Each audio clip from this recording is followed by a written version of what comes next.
Iveco Daily 4 2007 model. Turbo cuts in and cuts out. So we want to know what the problem is. I'm using this spray similar with the WD-40. I sprayed there, plenty of it, and I'll let it about 10-15 minutes to work. I made this tool I put around the actuator shaft, and I'll be able to force the vanes to move.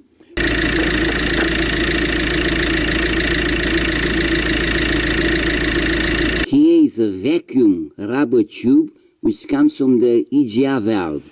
Comes through here and drops here on the chassis. This is the vacuum pump port.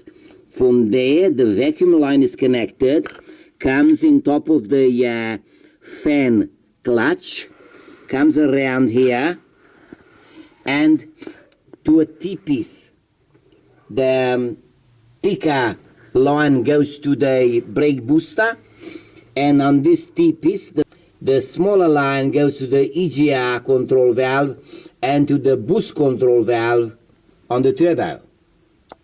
We are on the right hand side of the engine bay, right on top of the chassis, and we are looking at two control valves.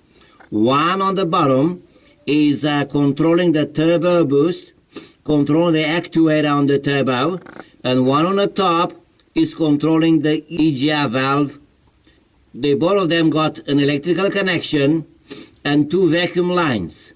One vacuum line from the bottom solenoid, which is the power boost, goes to the actuator on the turbo, and from the top one line goes to the HPI and second line goes to a vacuum tank. I took the top connection from the HPI control valve out, clean it up with a contact spray. Now we put it back together and put the locking wire in position. Now I put it back and I put the wire lock, the spring wire, back in position, so make sure it's secure. Now we'll do the same thing on the HPI control valve, the one on the top. That's it for today. We will check now if the vacuum lines are okay, if they're not broken, and we have enough vacuum there, and then everything should be good. Thanks a lot for watching. Stick around.